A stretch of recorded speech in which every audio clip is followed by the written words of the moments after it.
How are you? I'm glad you're here with me in the light entertainment section of the internet. No doom and gloom here. And I think the function of this is to just encourage the sort of thing that you sort of can do at home, which is the best place to be right now. I'm actually starting on a new thing today. Look, I'm going to be the next best thing, well, next big thing in New Zealand now. That's my ambition. I've got the tools for it. I haven't actually opened the box yet, but plenty of time for that. Anyway, I wanted to talk about frogs today. Love frogs, and I think there's no sound better than a croaking frog. And I'm going to read another poem. Stick with me. Please stick with me. It's a beautiful poem. It's by Seamus Heaney again. It's about being a little boy in a little place in County Derry in Northern Ireland, and his love of frogs, which changes later on. And that frog poem will connect to something I want to talk about afterwards. Anyway, here goes. All right. All year the flax-dam festered in the heart of the townland, green and heavy-headed. Flax had rotted there, weighted down by huge sods. Daily it sweltered in the punishing sun. Bubbles gargled delicately. Bluebottles wove a strong gauze of sound around the smell.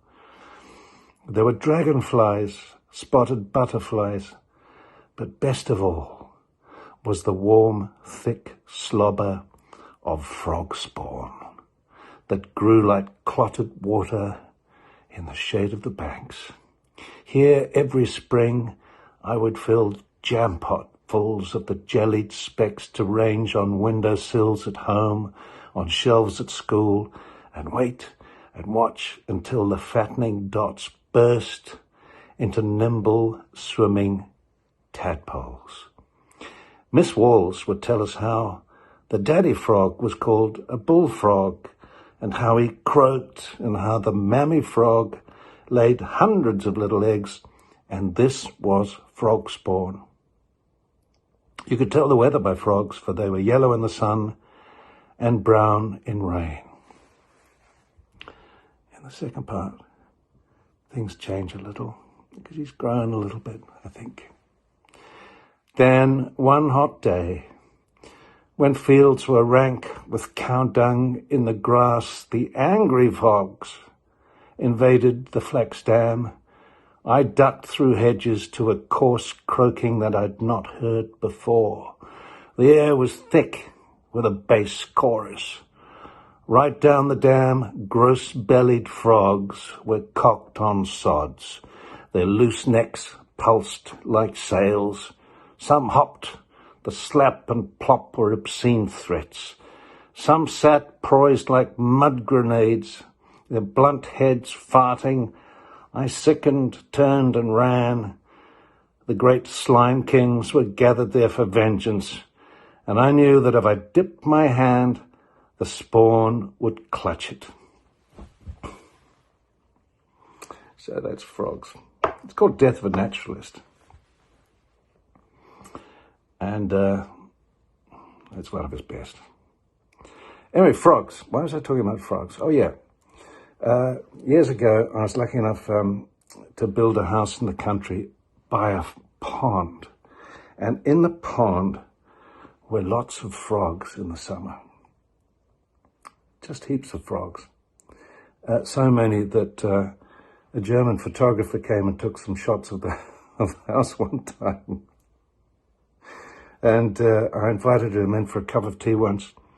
And he looked a bit stressed. He was drinking his tea, and he said, "How can you stand the sound of those frogs?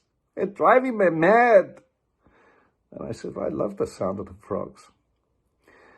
But the frogs reminded me of when I was smaller, when I was still at school, and I'd go to stay on a farm, and the farmer was someone I really loved and admired.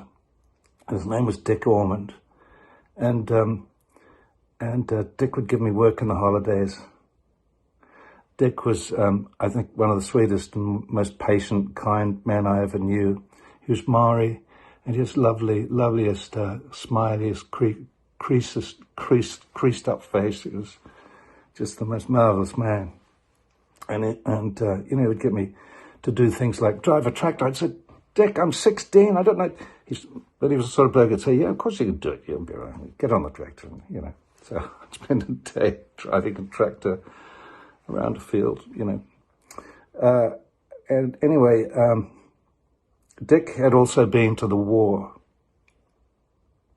He'd served against the German army. He'd been captured. He'd spent time in a concentration camp. And he was a man of very few words. And it always seemed to me that Dick had seen too many things, like almost everybody that had been to war, of course. And he just wanted a quiet life. And he had this lovely family, but boy, they were noisy. 3 kids, they would never shut up. And a wife who just talked and talked and talked. Dick would hardly get a word in. And who knew if he wanted to get a word in, but he hardly said anything. But occasionally he would leave the house and I'd go with him and we'd go off to do some job. I don't know, feeding out hay or something, all the multitude of jobs you do on a farm. And Dick would say very little, but occasionally he'd lean against a fence and he'd look off into the distance, he'd a 10-mile stare, and he'd just say, "Oh, yeah."